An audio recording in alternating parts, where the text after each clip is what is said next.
For centuries, the most powerful empires in the world lived with the same belief. They thought that if an army was large enough, any nation could be erased. And again, they came to the same place: Iran. Alexander the Great came here. Roman legions reached these lands. Arab armies conquered it, and the forces of Genghis Khan destroyed it. Every time, the same scene repeated itself. Cities were burned, states collapsed, and people were slaughtered. And every time, the world believed that this was the end. But every time, they were wrong. Because Iran can be defeated, but it cannot be erased. This is not just a country. It is a consciousness shaped over thousands of years. It is history, culture, and an idea.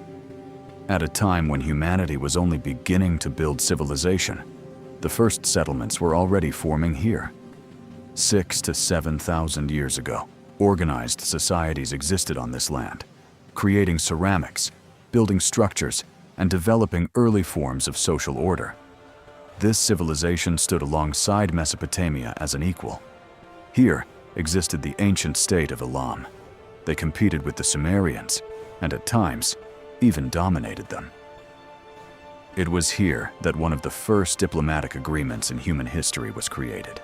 It showed that conflict could be resolved not only through war, but through negotiation. Later, new peoples arrived from the north.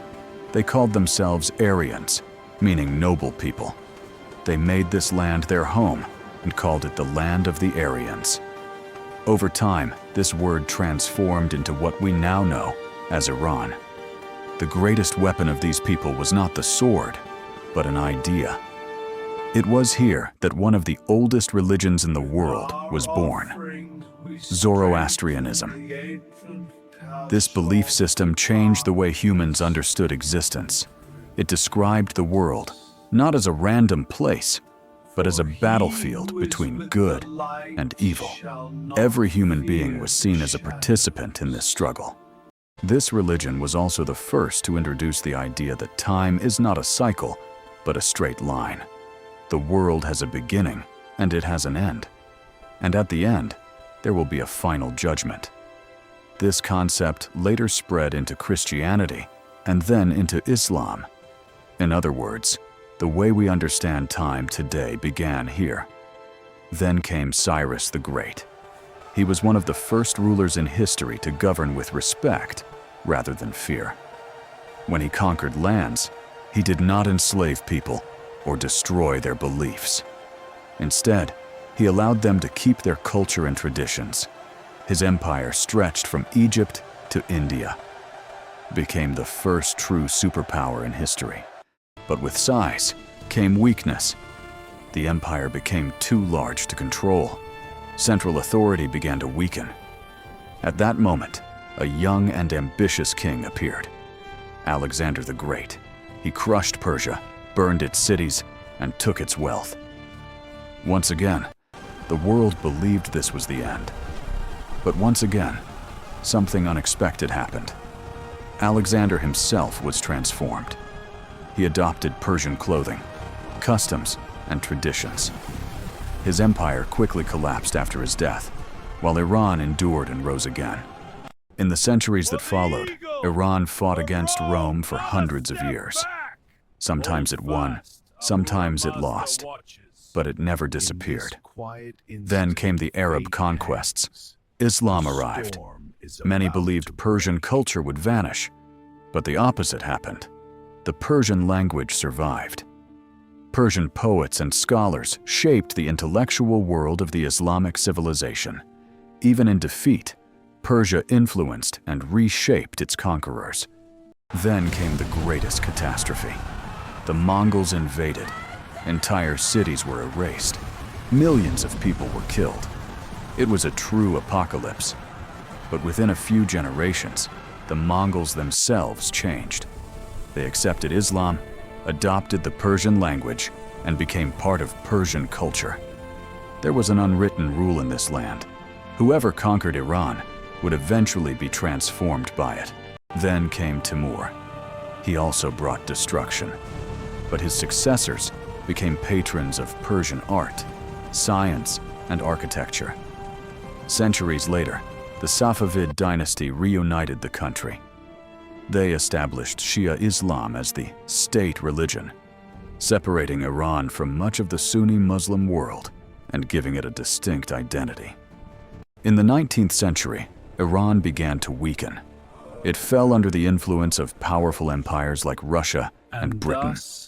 Oil was discovered, and the country became central to global politics. Yet at the same time, it became dependent on foreign powers. In the early 20th century, the people demanded change. Constitutional movements emerged.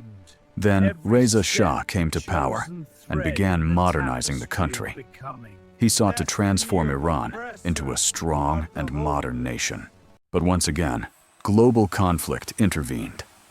During World War II, Iran became a strategic point and was occupied by foreign powers. After the war, a new kind of struggle began, the Cold War. Iran once again found itself caught between global forces. In 1953, a major political shift changed the country's direction. This moment left a deep mark on its history. In the following decades, Iran existed between two worlds, one pushing toward modernization, the other holding on to tradition. This tension finally exploded in 1979. A revolution overthrew the monarchy and created a new system. Iran chose its own path. Its relationship with the world changed completely. Today, Iran is one of the most debated countries in global politics, yet it has preserved its core identity. There is a paradox. The word Iran often brings to mind conflict and tension. The word Persia evokes beauty, poetry, and ancient glory. But they are the same place. For thousands of years, this civilization has understood one thing. External powers are temporary. Culture is permanent. That is why Iran never rushes. It plays a long game. It works with time itself. Even today, the same struggle continues. But it is no longer fought with swords. It is fought over perception, history, and identity. Iran has never been just a country. It is a system of survival, one of the most enduring systems in human history. And over 5,000 years, it has proven one thing. Empires rise and fall, but Iran remains.